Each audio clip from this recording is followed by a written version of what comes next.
Attention, attention, cette émission est tenue par un irresponsable qui ne sait pas tenir ses propos et qui propose en plus des vidéos grossières. Alors je vous préviens, éloignez vos petits-enfants ou alors proposez-les-moi à Robert le hamster dépressif qui est aussi pédophile. Merci de votre attention. Bonjour les Télos, c'est Pagma pour un nouveau What the fuck Japon. Car les Japonais sont complètement déviants, des malades mentaux.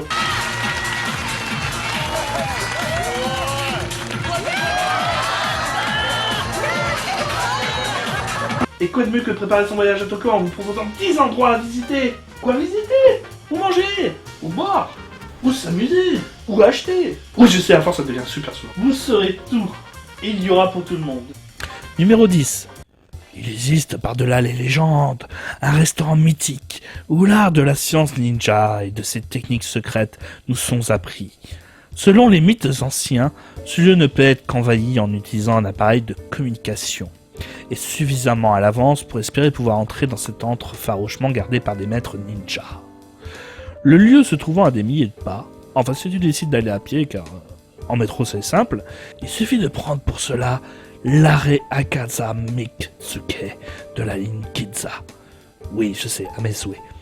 Ce restaurant propose des repas originaux, faits par un maître artisan, dans la coutume des anciens temps. À cela s'ajoutent des serveurs proposant des tours de magie et de disparition. L'art ninja. Alors toi, fan de Naruto, tu pourras t'amuser avec tes amis à essayer de te choper le ninja pour le défoncer. Mais fais gaffe, car ces assassins reviendront t'attaquer là où tu ne les attends pas. Une soirée exceptionnelle, même si les petites portions des Japonais, qui ont véritablement un petit bide comparé au mien, te feront dépenser des tonnes dans ces lieux, et ton cœur de juif pleurera devant une telle somme dépensée, et sera ravi de la soirée passée. Numéro 9. Damsou, je suis venu visiter Tokyo pour apprendre de son histoire et visiter ses grands temples shintoïstes et bouddhistes. Quoi de mieux que de commencer par le temple Meiji? Ce temple shintoïste t'en fera baver avec ses 300 mm² à visiter rien que pour le complexe. Le jardin impérial, lui, s'installant sur 700 000 m². C'est pas une installation de PD, hein. La magie de l'époque Meiji, de son architecture et de son histoire racontée par ses temples, son jardin, ses torii et tutti quanti. Et tout ça en prenant l'arrêt d'Harajuku et vous serez déjà à côté de Meiji. Gratuit, donc parfait pour le radin que je suis. Surtout après avoir dépensé des tonnes en boutique. Numéro 8. Faire les boutiques pour l'otaku que tu es?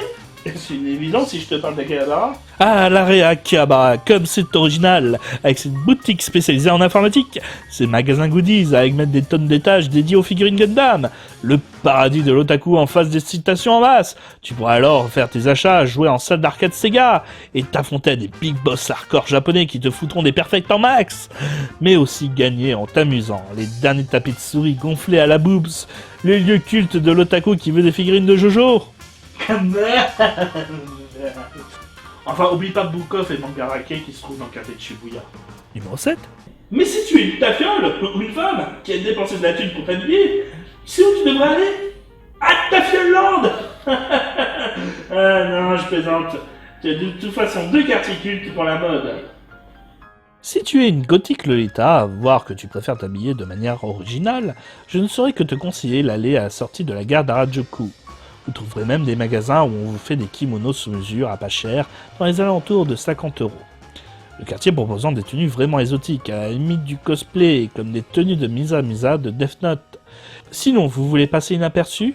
Devenez une Shibuya Girl, peau orangée et contour des yeux blancs et débridés. Tenue d'écolière, la mode pure Tokyo est à Shibuya, gare du même nom. Bien entendu, j'exagère, vous avez de magnifiques tenues et vêtements dans la plus grande enseigne de mode féminin, Shibuya 109, 7 étages entièrement dédiés à la mode, et même pour la tapette côté, car un étage est dédié aux hommes. Sachez que si vous souhaitez des vêtements un petit peu plus normaux et un petit peu plus français, vous avez le quartier de Megumi, qui présente uniquement donc des grands magasins de mode, mais déjà connus de chez nous. Numéro 6. Tu me diras, faire du shopping c'est pas mal.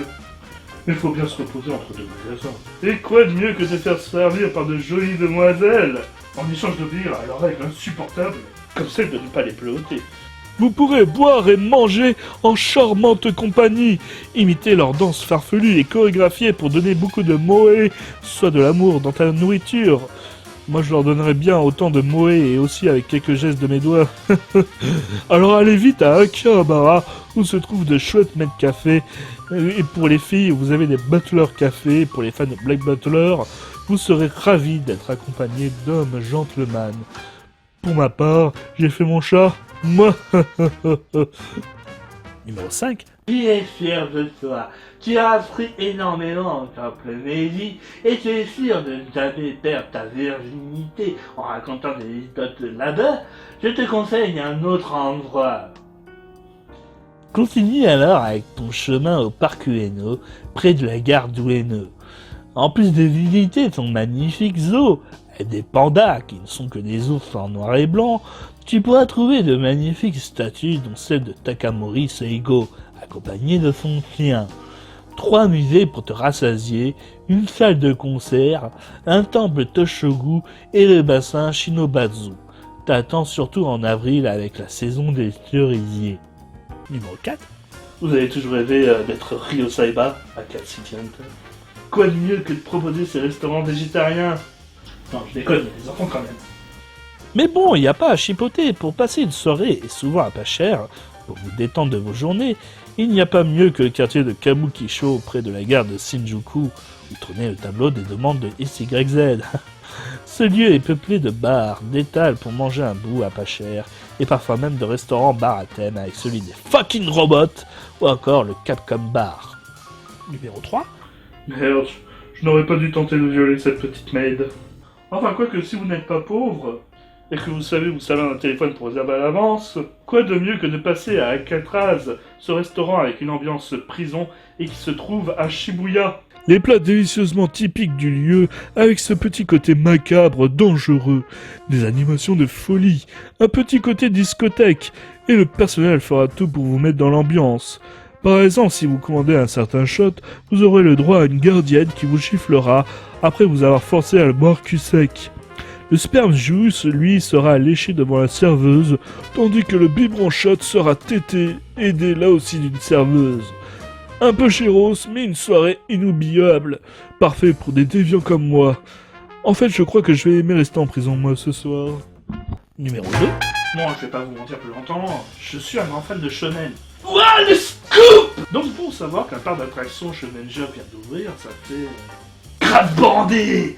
Sachant que je suis une tapette qui a un petit peu le vertige, y a que des attractions en 3D! Bon, par contre, faites gaffe à l'éclipse. Le J-World Tokyo a ouvert. Et attention, même si 3 univers prennent l'ensemble du parc, Naruto, One Piece et Dragon Ball, vous aurez aussi le droit à des petites attractions sur Bleach, Prince of Tennis ou encore Hunter x Hunter.